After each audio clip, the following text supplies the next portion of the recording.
Hello, everyone, and welcome to session one of the California Wildfires Strategies for Planning and Mitigation. This is session one, adapting to a wildfire disaster. And really what I want to focus on is recovery. And recovery is a phase that we'll talk about, we'll get to in just a moment. You might be wondering, why do I have a picture of Yosemite to start off the presentation? Mainly, I just love Yosemite and the waterfalls. It's springtime in California, so it's a good time to think about some of the beauty that's out there around California. My name is Tim Snellings. I'm the retired Development Services Director from Butte County. I've worked in Butte County for 15 years as their Director of Development Services. And during that time, I had the opportunity to be involved with responding to several wildland fires and actually preparing for several as well in advance and trying to learn from our experiences. So let's jump right into the overview of what we're going to be talking about. First, I'm going to review some of the things that are very unique about the campfire, a very rapid moving fire. I'll talk about, touch on community wildfire plans. This is really to just set up a person who will be on our panel on May 8th, 2020, and she'll be talking about community wildfire protection plans, but I want to give you a little introduction to them. We spend a fair amount of time talking about the wildland-urban interface and wrapping up in a review of things that don't work anymore, and then finally a few specific issues that counties need to be ready for in the recovery phase. So on the campfire, like I say, I'm going to cover some of there's a great deal of information out there on the campfire. I'm going to cover some of that information on this presentation. In the class syllabus, I have references to other information that you should check out. There are a number of videos. Nova did a video. Several other videos have been done to really give different perspectives on the fire, response, and the recovery. So let's jump right into the campfire. Campfire started on November 8th, 2018. And this started in the east, to the east of Paradise. This is just a picture showing all the hotspots in the US, showing that wildfire is a real issue. Paradise, though, like I mentioned, this NOVA video, here's the link to this video, and it talks about it being a mega fire. It certainly was. It started with a down power line in a very remote area that fire response was unable to get to. The winds whipped up, dry fuels, steep slopes, and you have a recipe for a major disaster. What I want to walk through, and you can see this, these fires that were pretty significant fires in California in 2017, 2018. I'm going to focus on the campfire. The Woolsey fire actually started the same day as the campfire. But let's realize, first of all, that every county, certainly with trees, that isn't in the valley, has a history of wildfire. And in Butte County, where I worked, like I say, for 15 years, Butte County is about 70 miles northeast of Sacramento. The county seat is Oroville. Chico is the biggest city, and three other cities. Paradise is a town of Paradise, and then Biggs and Gridley. But you can see all these different colors are different fire events in the history of California dating back many years. But it just shows that we have a history of wildfire, certainly in the state. And, we have to talk about certainly mitigating the impacts of wildfire, but also how to live with wildfire. This just shows the fire damage in one of the assessments that were done during the campfire damage assessment. I actually recorded this video. You're welcome to watch this video. It gives you a sense. This is the second day of the fire. All fire efforts were focused on evacuations, life safety. It became very apparent very quickly that this was not going to be a fire that could be fought, at least not early on. And so this was an evacuation from the very get-go. And so on day two, I went up with my building official and fire captain, and we drove into an area in the county just north of Paradise. And we thought that we would encounter a bunch of smoldering homes. We didn't realize we were actually driving into still an actively burning neighborhood. And these are basically quarter-acre lots or less. And, houses were catching houses on fires. Propane tanks were still blowing up. This is a scene, it's 12 o'clock in the afternoon and it's pitch black. And you can actually see how fire behaves. You can see the attic fires, vents, fences catching houses on fire, fire moving from house to house. It seemed like the houses became the fuel for the fire at this point. So this is about a 6-minute video that I took. So it's there for your viewing pleasure. It gives you a sense of the reality. And I can tell you it was hot inside this vehicle as we drove into this. And then as we encountered a lot of down power lines, we came back out safely, I'm happy to say. So the campfire itself, 153,000 acres. Most of this, the damage was done in about the first 12 hours of the fire. 85 lives were unfortunately lost. 18,800 structures were lost, about 14,000 homes and 4,800 other structures, garages and sheds. Losses in excess of 20 billion with a B. And there was confirmation that it was a down power line on one of PG&E's power lines that broke, that sparked in the dry grass that started the fire in the Polga area. The campfire is named for Camp Road. It's not a campfire that got out of control. It's from Camp Road. And so anyway, that's the summary of the disaster.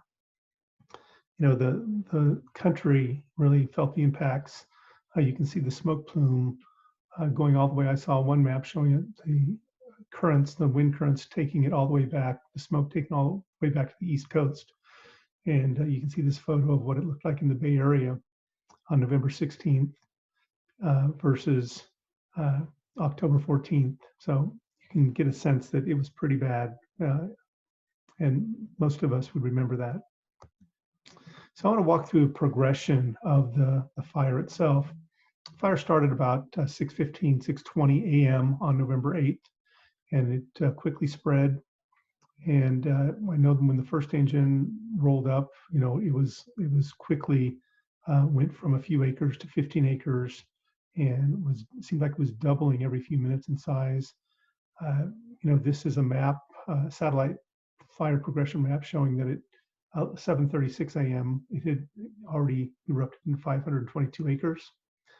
An hour later, you can see it's up to basically 1,900 acres. And you can see now the ember fires in its path that have started fires around in this area right here is Concow area. And it started, so the wind-driven embers are blowing and starting fires ahead of it. This is really the boundary of Paradise right here. Magalia is an area in the county that's north of Paradise. This is the area from my video right here in what's called Paradise Pines. So you can see the fires rapidly moving. The winds out of the east are intense, and the fire storm is starting to be creating its own wind. The red showing the intensity of the fire. At this point, it is becoming apparent that this is a major disaster in the making. This is 9 a.m., 2.5 hours after the start. Then you can see it by 10 o'clock, 3.5 hours after the start of the fire. We're at 13,000 acres. The fire's jumped, 4 miles to the west. This is on the entrance of Paradise, along the Skyway, which is one of the major entrances into and out of Paradise. So this is going to create a problem with that, the need to get this fire out so people can get out of Paradise. But this is a pretty dramatic picture and moment. People are being notified in a lot of different ways. It is a very serious moment in the lives of a lot of people at this moment. People are trying to evacuate down. There's a road here, Pence Road, there's Clark Road, and then there's the Skyway, and also an exit to the north. So those are the 4 exit points essentially, and this exit, Pence Road, becomes quick and apparent that this is not going to be able to be used. So people are all funneling really to the west to try to get out through Skyway. So you can see it, this is at 10 o'clock.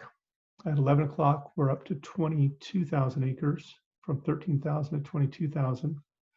And you can see the fire is now consuming most of the town of Paradise. At 12 o'clock, 6.5 hours after the start, or 5.5 hours after the start of the fire, the intensity and the rapidness and the need for evacuation. So many people did so many heroic things to get people out of there. When I first heard of this fire, I expected there to be, upwards of 1,000 people that may have lost their lives, because this community in Paradise, a lot of retirees, a lot of elderly, a lot of disabled people that lived there. And so there was a lot of concern and for a while, there were a lot of missing, there were, over 1,000 missing people. And so we had fears that, we could have 1,000 lost lives. The fire continues blowing to the west. 1 o'clock, 1 p.m. Now you can see the whole 33,000 acres Paradise is basically obliterated. And it continues on down, and you can see. So the fire, the rapidness that this fire moved, the thought that first that fire could fight it, they were unable to fight it from the air because the smoke was so thick and the winds were blowing so high that it was unsafe to fly. And so there was no air attack, and it literally burned.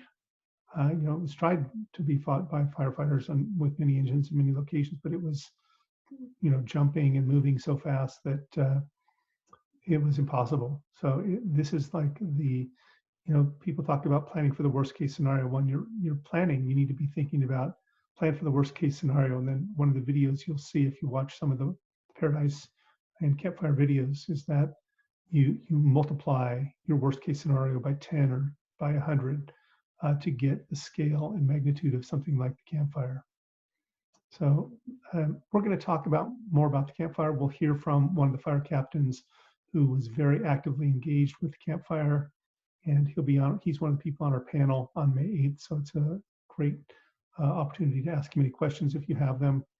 He was on the front lines, and so he'll have some real good insights. So with that, I'm going to switch gears and move on to Butte County Community Wildfire Protection Plan, the CWPP. And this is essentially a community plan that's developed, or a county-wide plan. It can be scaled for different sizes of neighborhoods, communities, jurisdictions, really assessing the sources of fire, causes of fire from a historic perspective. It does a lot of things to take a look at wildfire and all fire in a community. And then there's a ability to develop strategies as a result of this. It's really a fire planning effort. And again, we have an expert on CWPPs. It's going to be talking on our panel. They want to ask questions. You'll have the opportunity to ask questions. And so put your radar up. You can Google CWPP, community-wide protection plan, and that'll be a good resource, Community Wildfire Protection Plan. So let's talk too about the problem with wildfires. And we can see that they continue to increase in size and number in California. 2017, we had 1.3 million acres burned. We mentioned some of these fires, the Thomas, Long Valley, Tubbs fires. What's striking to me is the Thomas fire in Ventura County burned and started on December 4th. We used to have a fire season. We don't have a fire season anymore. It's really all year round. In 2018, 1.8 million, almost 1.9 million acres burned. The Camp Fire, I mentioned Carr, Mendocino Complex. The Mendocino Complex was 459,000 acres, clearly the largest fire in California history. And then 2019, we had, it seems like, a little bit of relief. I think there's efforts to, attack fires more aggressively, quicker. That may be part of what's going on, why 2019 was a better year, but we still did have the Kincaid fire over in Sonoma County. Some of the other videos will talk about the reason for this, and our panel is going to discuss this as well. Why have we seen this increase in fires? Why have 9 of the 10 most devastating fires in California history occurred in the last 17 years. How is that? How does that make any sense? So let's move on and talk about the area where we need to be focusing a lot of our attention. It's called the WUI, the Wildland Urban Interface. And the Wildland Urban Interface is an area, any area where human development meets or intermixes with wildland vegetation. And the WUI varies on local conditions, such as vegetation, topography, density, and pattern of development. Certainly other climatic factors are in play. But think about wherever you have essentially the forest meeting homes. That's where we're talking about in referencing the WUI. Across the United States, as you can see,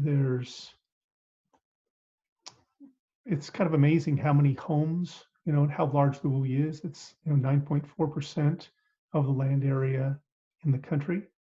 Contains about 44 million houses. This was as of 2005, so we know that number's gone up. And the same in California, we estimate over 5 million houses, and that I'm sure that number's gone up as well. So we have a significant exposure of residential homes in the WUI, and this is now an issue of conflict. You can see from this that every state has a WUI. The total percent of homes in the WUI by state. California, 32% of our homes in the state are in the WUI. Again, that's a startling reality to deal with. Okay, in this illustration below, we talked about what does the WUI look like. You can see we have this this boundary here. This is a forested area. We have this area adjacent to the WUI. We have an intermix area here, and we have an interface area here. So this just gives you a visual of what the WUI looks like in the real world. We're going to have our fire captain is going to talk about Public Resources Code 4290 and how that shows up in his work world. So we'll let him explain that on our panel. But this is something you should become familiar with, just to be aware that for new development, these standards apply in California, and it's through your fire staff that you'll have those conditions apply to new projects, new development, and even new building on existing parcels. So the WUI, there's a confluence of factors that we want to touch on. There's why is the WUI, why is the state and the country burning so much? There's the question of forest management and suppression policies. The book that I'm going to reference here has a great history about why and how our country came to have this rule about that basically fires had to be put out in the country every day by a certain time, and so that no fire could grow into these mega fires. And this policy of suppression has the impact of allowing the forest to essentially grow unmanaged in most places. And you have this incredible amount of fuel, hundreds of trees per acre, where a healthy forest might have, 50 trees per acre. Again, that's something that's covered in this reference book I'll point you to in a little bit. We also have over the, from the years, the 60s, 70s, 80s, 90s, homes, increased number of homes being built in the wildland areas across the country. It's beautiful. The WUI is a beautiful place to live amongst the trees. Driving through Paradise before the fire, it was lovely. It was a beautiful place, and but the risk is also ever present of a fire, and so the impacts of a changing climate. So that's why we are tackling this issue, because there are so many risk factors. We think of wildfire, from a planning perspective. I thought, oh, that's the purview of the land management agencies, fire, emergency services. That's not really land use planning's role to get involved with the issue of fire. Well, and we'll talk about this on our panel also, the issue of how we develop and where we develop in our communities, in our counties. And, are we allowing for parcelization, new subdivisions in these beautiful mountainous foothill areas that are inside the WUI? And if so, what kind of things are being done to make them fire safe? So it's something that we need to wrestle with as land use planners. And I know that if you don't build in the foothills, well, you can't build in the valley because in the valley there's farmland or there's flooding potential. So I know our general plan, our vision for our growth was, and I think it's like most general plans around California, the plan for growth is in the existing urban areas, infill development, growing up, not out, and protecting our WUI areas, our farmlands, and our grazing lands in California. So, but this is a good topic for, again, discussion with the panel. Community preparedness efforts, been a lot focused on response tactics, reducing fuels, and education. And these are all important, but they don't really solve the issue if we continue to allow building to increase in these areas. And wildfire suppression costs continue to skyrocket. So it's critical for communities to expand their portfolio of solutions to include, drumroll please, to include land use planning. And that is a lot of the focus of our discussion in this class, is how does land use planning play a role with wise and smart growth in the WUI, and having standards that can be in place to make it safe. In another video, walk through these 4 areas and roles of preparation and response to disasters. So I'm just going to touch on them briefly in this video. So mitigation, we talked about where and how to build, and I'll touch on these just very briefly with one slide on each of them. Preparedness, response, and recovery. So mitigation, this is where we get into land use planning. Pre-planning, this is where you have your general plan defining where growth will occur and won't occur. You have a health and safety element, which addresses wildland fire issues amongst many other hazards. We touch on the local hazard mitigation plan and the importance of that, emergency operations plan.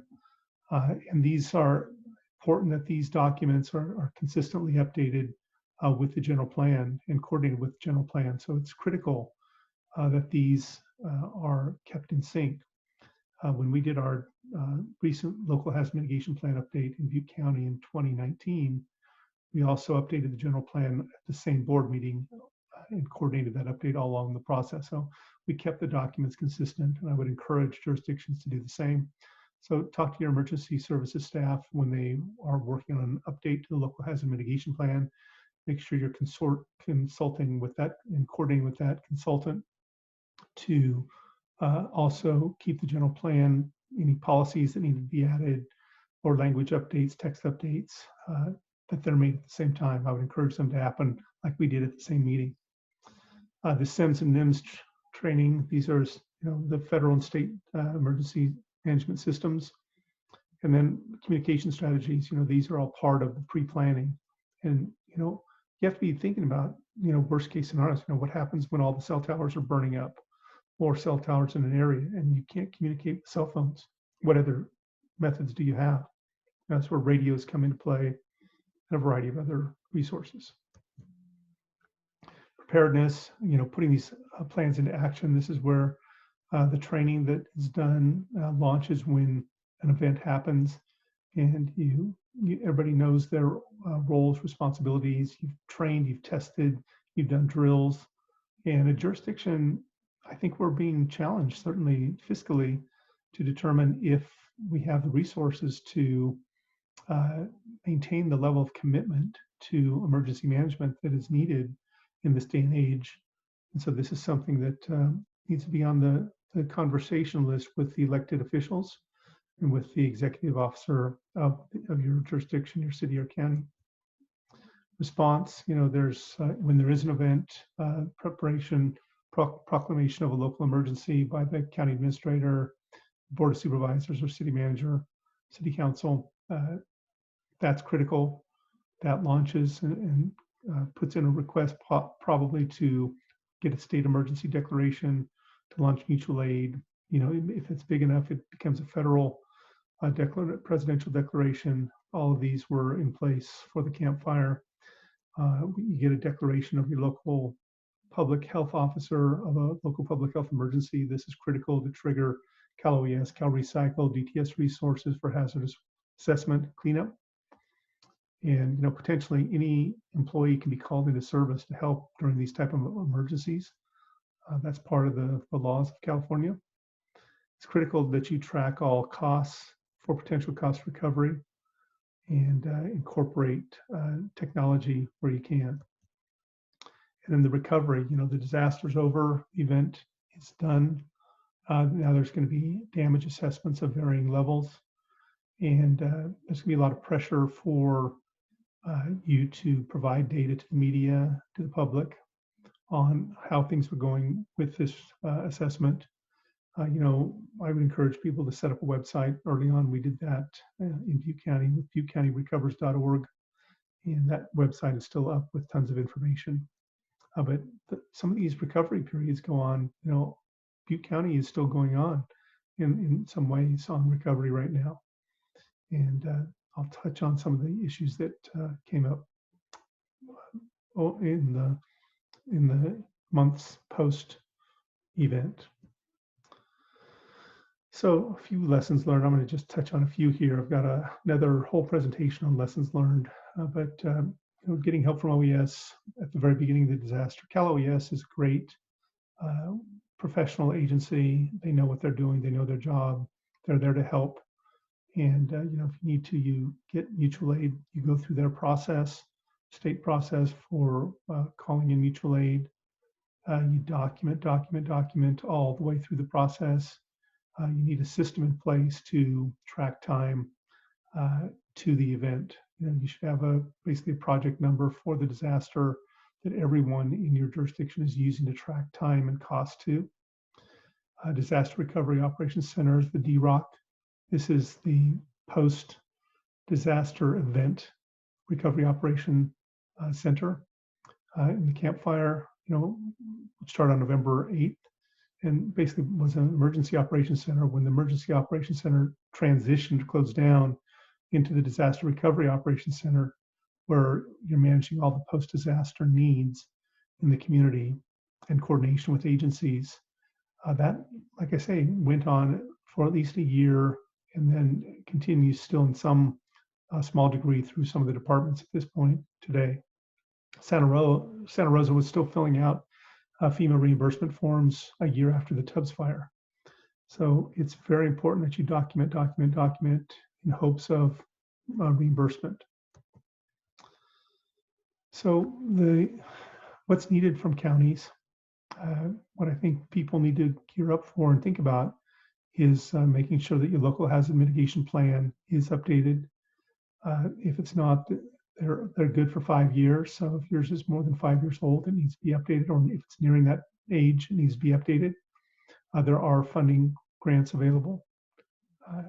There's also the need to update and comply with SB 379 2015 law about updating climate change vulnerability assessments and adaptation. That will force you to look at how things interface with wildfire issues in your jurisdiction. That may be part of a climate action plan or part of a safety element in a general plan. There's also SB 1241, which talks about coordinating safety element updates with Department of Forestry and having their review of subdivision ordinance, things like that. Then there, certainly counties and cities have to do their SB 1000 updates. I think it's by 2022 if you are amending, or if you're amending 2 or more elements, that needs to be done in concert with that. Environmental justice, safety elements, certainly whenever there's funding, when the local hazard mitigation plan is being updated, and then the training. So in short, you're going to be very busy addressing fire issues in your general plan, zoning ordinance, subdivision ordinance, climate action plan, and updating your documents accordingly. I would also encourage you to coordinate, if you're at the county level, to coordinate with your cities and see if you can't work together on regionalizing some of these issues. So let me talk about some things that don't seem to work anymore. The first one, this came up in conversations with Ventura, where they talked about community boundaries. And they thought, and we all thought, protecting development from wildfire impacts at the edges. So we have these hard edges and buffers that we create, and that would keep us safe. Well, in Ventura, they thought that was the case, but they learned that with embers blowing and with these firestorms happening, that's only one part of the solution.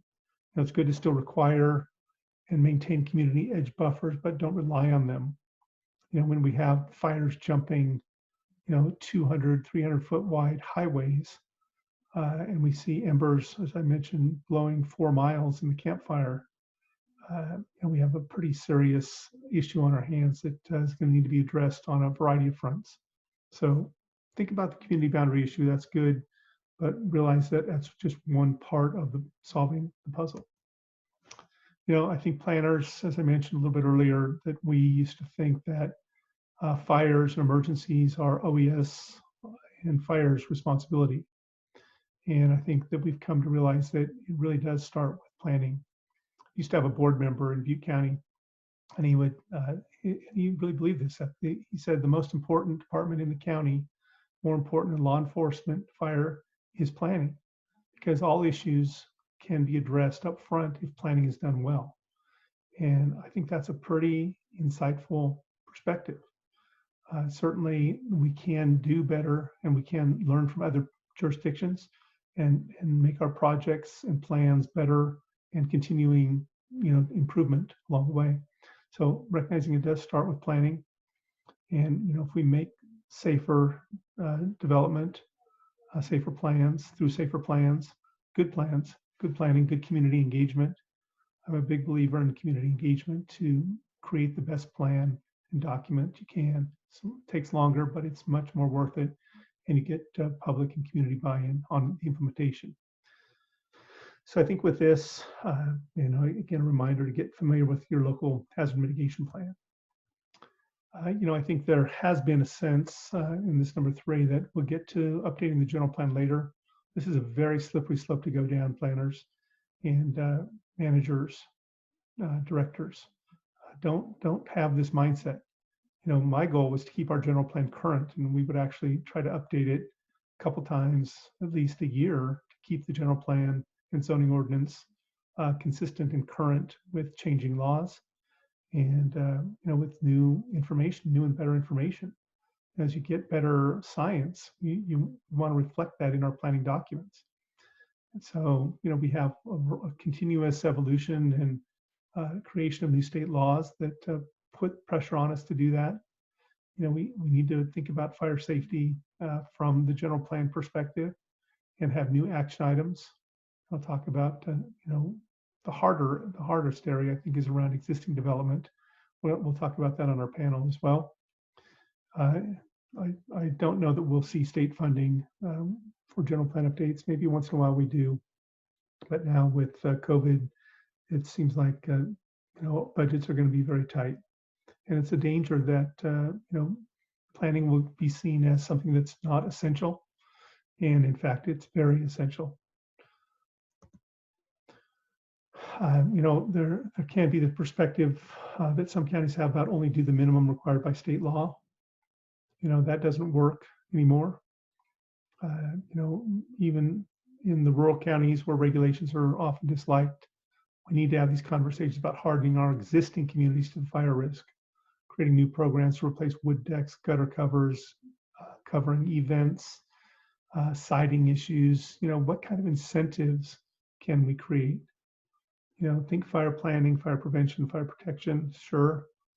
But there are partners out there. There's fire safe councils, firewise groups, RCD groups, various other community groups that you can coordinate with on some of these grant activities if you're creative and have someone who has a real focus and you invest the expertise in them to become a really great fire planner in your jurisdiction, whether it's in the fire department, fire agency, or the planning department or both. More subdivisions in the wildland-urban interface. Maybe it's time that we don't subdivide anymore in the WUI. That we think about when you do your zoning, about down zoning properties, so that there can't be more subdivisions in the future. That would be very politically challenging, I know, but we have to think about public safety and about where we're putting people, potentially at risk. Certainly there should be no new subdivisions without approved real secondary access. There's got to be evacuation strategies. And maybe we need to broaden our review of what that looks like. In a worst case fire scenario, how are all of the people in that new development area going to get out of there safely? The new building code, we just went through an update building code in 2019. And so that is there to harden structures. And so we'll continue to see improvements there, the siding, triple pane glass, event covers, for new development. That's great. So think about getting real, be the one that takes a stand for protecting people and from putting people in harm's way. It's not just mandates or incentives. I like using the word and. It's mandates and incentives. We need both a carrot and a stick approach. Whether we can come up with some creative ideas, tax incentives to get people to replace wood decks, similar to tax rebates for solar. Think of the behavior we want to encourage, and how can we incentivize people to do that? There's also PACE programs. PACE could be a tool that could be developed, and I believe it is happening in California through OpenPACE at cscda.org. If you go there, you'll see that there are PACE programs for fire hardening existing homes. Exploring the concept of a national fire insurance program, similar to National Flood Insurance Program. There is some level of that in California, but that certainly is an area that some people with that expertise should be looking into it. Hopefully someone with the auditor or treasurer expertise in the county could get engaged with that. And then what about incentives through the insurance industries to, give discounts for certain types of improvements to homes and properties, that really keep defensible space in place. So these are just some ideas. This is something good that you can think about with your community. This is great public engagement type of material that you can have discussions and see what people are interested in your jurisdiction. So legacy communities, this is existing development again. What do you do if you can't evacuate everyone at once? You've got these homes there. Can you explore shelter-in-place options? There were some people that sheltered in some places and some locations in Paradise during the Camp Fire. Phased evacuation notification systems, that's something that was put into practice in Paradise as a result of fires near Paradise in 2008. Working with your fire safe council, fire departments on enforcement of weed abatement programs, and then defensible space and education programs around that. So working with communities, existing neighborhoods through someone like a fire safe council in your community is a great strategy. CEQA exemption for fire safe council projects for forest fuels reductions. This is something that we thought was going to happen, but I believe it got challenged in the courts this last year, unfortunately.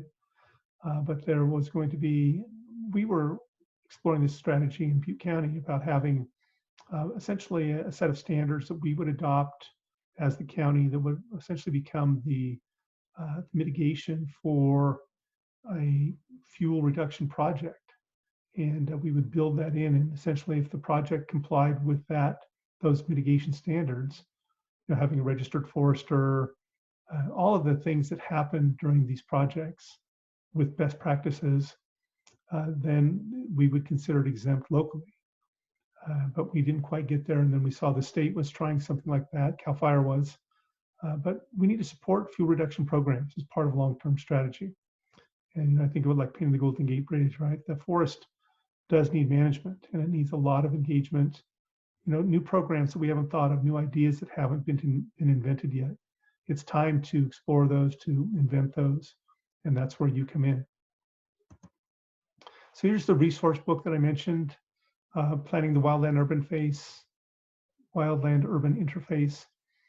This is a great book. Molly, the first author, you'll see at the bottom there, Molly's going to be on our panel on Friday. She'll be talking a little bit about this book and resource and some of the things that she does, but this is a great resource. It's on the planning.org website. It's called PAS Report 594, and that's really easy to find on the planning.org website. So I'd encourage you to read this great resource. You can download the PDF for free. Okay, so finally, I'm going to wrap up with a few things that we encountered and talk more about these. But 6 months after the fire, debris removal, we figure it's going to take a year, the cost of 1.7 billion and over 3,000 employees. So the question naturally should arise, someone should be thinking about this for your jurisdiction, is where are these 3,000 employees going to go? Where are they going to stay? Where are they going to shop? Where are they going to sleep? Where are they going to park their equipment? You've got to be thinking about those things in advance. Don't wait for them all to show up and just start parking everywhere and creating havoc. We ended up having some base camps that were developed with hundreds and hundreds of units installed. And we didn't even have a definition of base camp in our zoning ordinance, so we didn't have that use defined. So we had to go through a process to define it. And this is what one of them looked like. You can see lots of units. These were for debris removal contractors. What do you do with 500,000 dead and dying trees?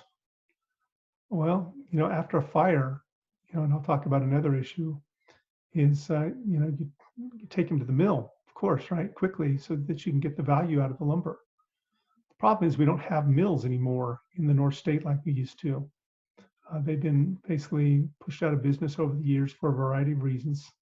And now what we have is an issue where people stockpile these logs in these log decks and then ship them out slowly as they can find a place to ship them to.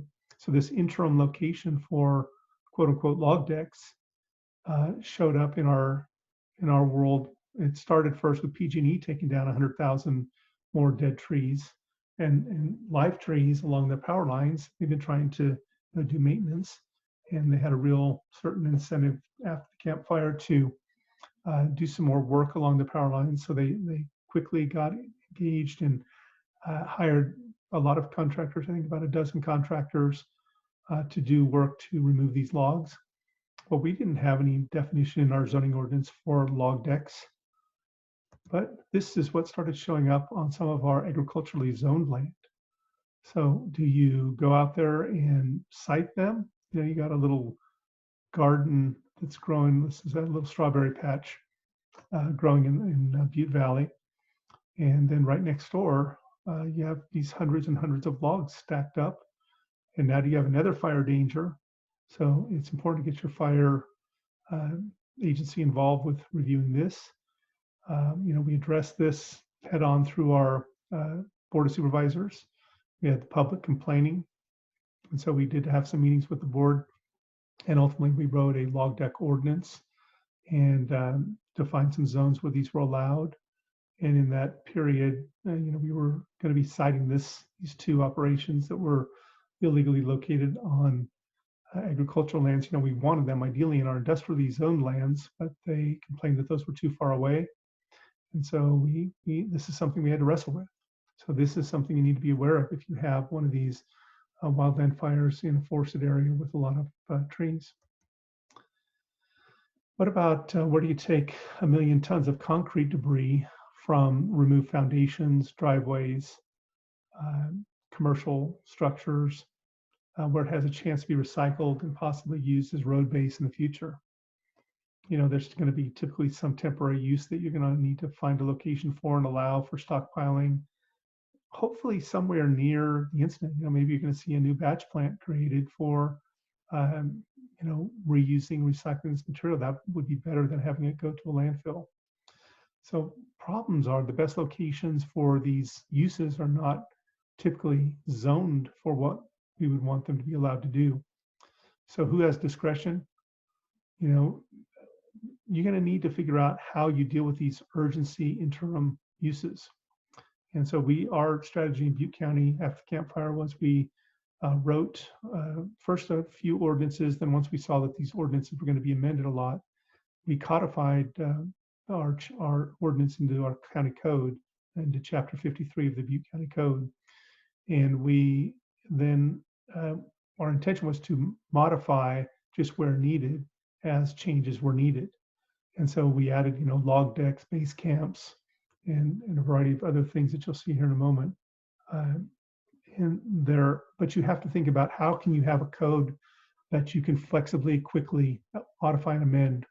You have to coordinate with county council, with your county executive officer, and with your governing body, your board, or the city council. So having the ability to be nimble, flexible, and quick, because the market need is out there. People need to find a place to live. People are working. People are removing debris. You don't want to get in the way of that if you don't have to. So this is one of the concrete stockpile sites. Fortunately, this is in an industrially zoned area, so this was pretty easy to get approved and made available. This was actually approved by Cal OES as well.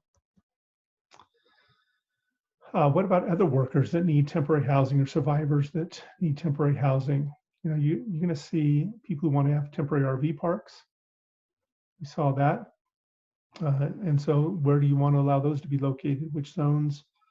So that needs to get relooked at. What's temporary? The temporary for us was through the emergency or the urgency ordinance declaration, which was originally December 31, 2019. And then now that's been extended through FEMA and through the state and through the county. But it's still, it is a temporary need and a temporary solution. And ultimately people will transition out of these temporary RV parks into longer term housing. But think about, how are you going to deal with people who want to help other people by having, several mobile homes, manufactured homes or RVs parked on their property. So this is what we saw, these just set up. This was actually in an industrial zone. Where do people park all the hundreds of trucks that are being used to haul the debris and dead trees? Well, of course, they park them in laydown yards, which we also didn't have a definition for in our zoning ordinance. Never even heard of a laydown yard. And so this became another need. And so all these things that come up, you need to be ready for, things that you can't anticipate or expect. Hopefully you can learn from some of our experience. And I think just in general, you need the ability to adapt quickly and respond quickly, get to your hearing body, create a climate where it's okay to bring these tough issues to your board, your city council, have the conversations, because people are counting on you to do your best, to do a great job and keep things moving. So this was the site plan we received for a laydown yard. So in conclusion, you're going to face many issues you didn't anticipate or expect. We created this urgency ordinance to codify things and keep the decisions in the public view, because it's still, I'm a believer in the public process. I like public participation, as I mentioned.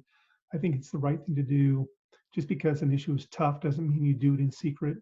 You actually, all the more reason to do it in public. So we make our policy decisions, our code changes, open in front of the public. That's our style in Butte County. We had tough conversations, we did, but through that you get decisions made that everyone can live with, at least for these short periods of time. And the board is great at striking a balance to public input and the input from contractors, property owners. Again, you need to coordinate with your governing body, with your CEO, county, city manager, county council on a strategy. And then can't emphasize it enough. You have to create the climate where it's okay to bring these issues forward and deal with them. Otherwise, you're going to be caught in the middle of people who want to do things and you become the roadblock in land use planning. And really, I know that planning wants to be part of the solution, not part of the problem. So that's where you have the ability to step up and do this by working openly with your board, with your city council, with your CAO, with your city manager, with your county council, with your city council, city attorney. So with that, I think we're going to wrap this one up. Say thank you all for listening in on this one. Again, this was session 1, adapting to a wildfire disaster recovery. And with that, I'm going to say again, thank you very much. And we'll see you on the next recording. Take care.